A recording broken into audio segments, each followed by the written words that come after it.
I've finished my list. I've hoovered and washed floors, emptied dishwasher, done a wash, started tonight's dinner and ordered my online click and collect. It's just gone 8:30. Not sure what I'm going to do for the rest of the day.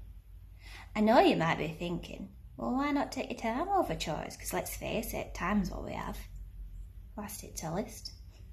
The short answer to that is, it's not my list. No. My husband's the list writer.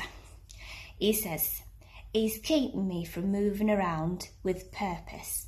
And he likens me to chaos theory. And he should know, because he knows about these things.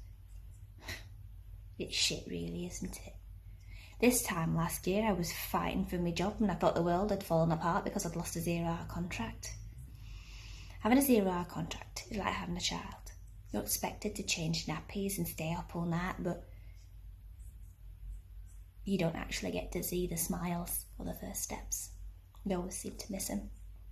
Anyway, I miss me friends. Just the 0-hour contracts ones, because the one with permanent contracts didn't actually give a toss. Well, not all of them. Especially not Mrs. Drummer. Bongo has bus pass for Gullah. Bus pass, no, there's a character. I won't tell you how she got a name. Not for now, anyway. Maybe later. Then there's Kirsty, 21. She has a genuinely nice young man and a new flat. She now considers herself to be upwardly mobile. The canteen is where we put the world to right. Diet theories. Well, to me, diets were only ever theories. It's hard to keep to a diet when you're giving out cheese samples all day. I went through my list. All done. I googled chaos theory. And the way I'm reading it is that my husband thinks I'm completely random, but gets there in the end due to the underlying patterns. So what's wrong with that then? Maybe he thinks I'm just random. I only let them come back home because she won't let them during lockdown. She can't stand the thought of being with them. I don't blame her. One random act has caused chaos. Took me months of therapy to figure out. He's not a very nice man.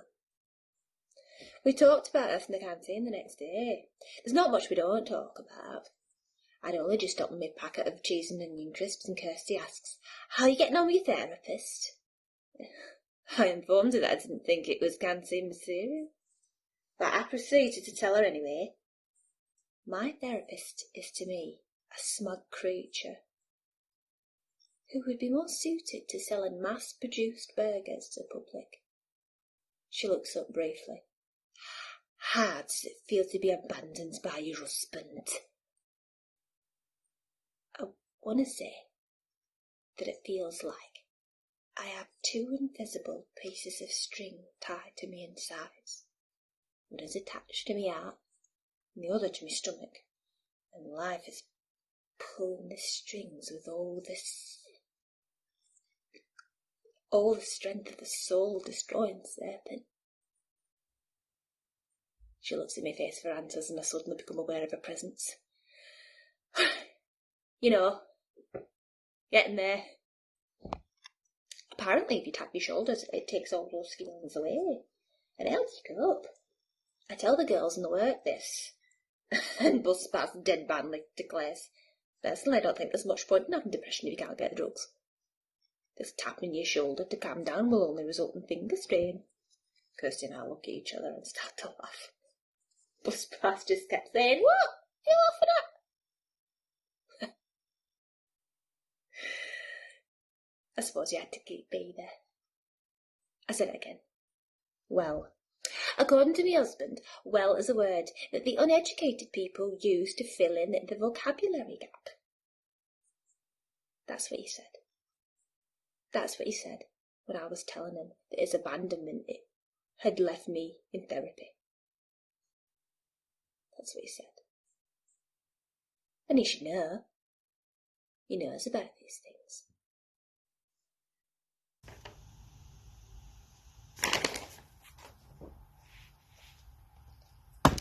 When me and the girls were fighting for our jobs, Mrs. Drummer took me aside and said, "You know, Sharon, you have the potential to get a full-time contract." "Oh," I said. "Really?" "Yeah," she informed me. "And all I needed to do was witness for her against Bus Pass when she came in for a verbal." "What do you say, Sharon?" "It's Shireen," I replied just for devilment, which is really not like me. "You what?" "My name is Serene. After Corey star Serene Jones." "What have you done as Sharon?" "It's Serene," I said, not dropping me stare. She was in an obvious state of confusion as she prizes herself on knowing everything about her team. She pipes up, "If your name is Serene, then why is it spelled Sharon?" as she pushes her child-sized spectacles up her burning nose. I do not know where this came from, and I am not known for thinking on my feet. Siobhan is pronounced Siobhan, and Nymph is pronounced Neve, and Sharon is pronounced Serene. Mrs. Drummer looks puzzled now. "You Irish?" And I blankly reply, "No." By now I can see that she doesn't want to continue this conversation. She forces a pen into her top pocket and explains, well is a word that uneducated people use to fill the void of their vocabulary. Cruelty is contagious. The list is lying on the table, neatly folded into quarters. It's a lovely day, and a nice cup of tea would go down well. I pop kettle on, and just at the corner of the eye I catch a glimpse of my neighbour. I haven't really spoken to her since lockdown. I reckon it's not really lockdown that's preventing her having a catch-up.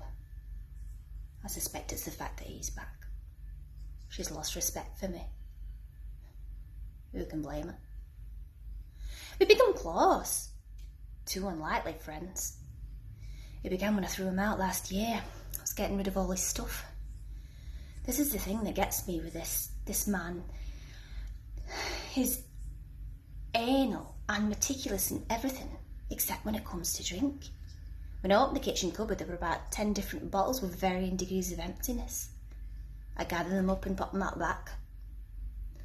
A few minutes later, I hear the quietest of knocks on the door, and there she stood. The girl with what Bus Pass calls toothpaste legs. I wasn't sure what she meant, but she told me it was because she looked like she squeezes herself into them. I'm a bit naive on colloquialisms. "Mrs. Moore, you doing anything with these bottles?" Before I know it, she was in the house. I remember telling the girls in the canteen, and then there was a barrage of questions. I told them how the girl knew all about bottles, where they're produced, what year. Kirsty looks puzzled, as she often does. Bus Pass looked equally confused. Kirsty said, "Does she collect bottles?" "No," I replied. Bus Pass joins in. "She a barmaid?" "No," I said. "She's an alcoholic." Like me, she had some therapy, and the therapy suggests that she get to know the enemy. It's a coping mechanism.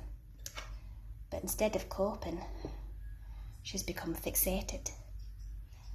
That's what you get when you give someone with an addicted nature a stupid task, my husband said. He might have a point. This was the same day that Kirsty got her invite to the neighbours to bring over some lunch. I remember she was so perplexed because she can't cook. She decided that she'd be honest and tell her neighbours that she couldn't cook, and they replied, "That's okay, you can bring the crudities." Poor Kirsty was still worried. Bus Pass said to her, "Well, why are you still worried?" "I have to bring crudities and I don't know any rude jokes." I miss all that. I miss the laughter. I miss being the person in the room that can help. I miss those girls.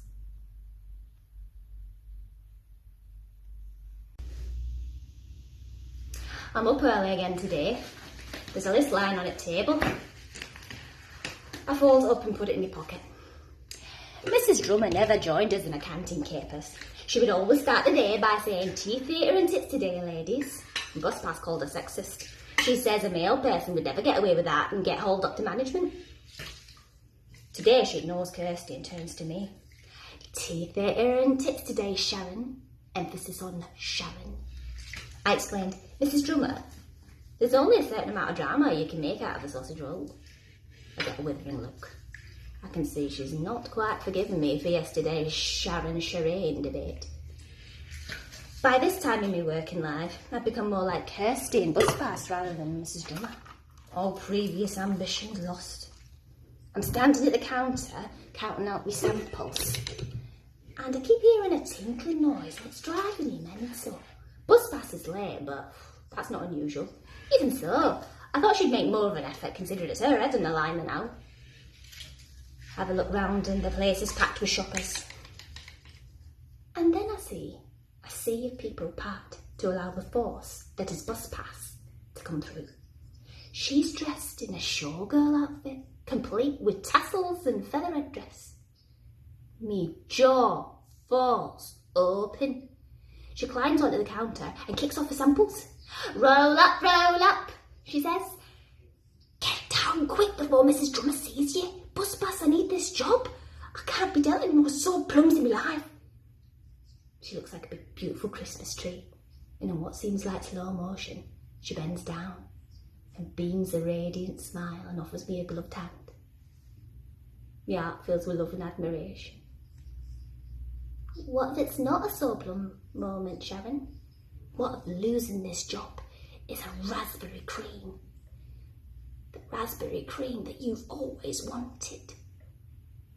She was spectacular, and her jewels glistened in the shop light. I jumped on the counter, closely followed by Kirsty, who took off her shirt and began to wiggle her boobs with bells on the end. The tinkling sound that I heard all morning solved. The customer looks up at the three statues, symbols of three women who had had enough, and asks, will you be putting out some more samples?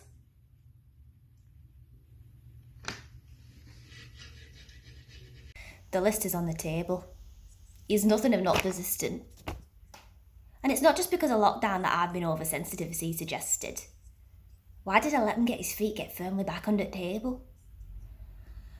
I start to think that my baggage that I carried all the way through lockdown is something I've put in my own back after I got rid of it. I've had enough. I can sense him standing behind me and I turn and brush past him. He has no intentions of leaving. I go up and pack his bags and I put the list inside. He comes up, sensing that I mean business, and he changes tactic. He looks in my eyes and softens his expression.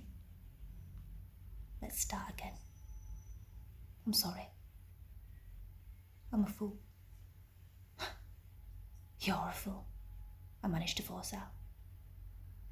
Yes, I'm a fool, he says. Being that he knows about these things, I can only assume that he's correct.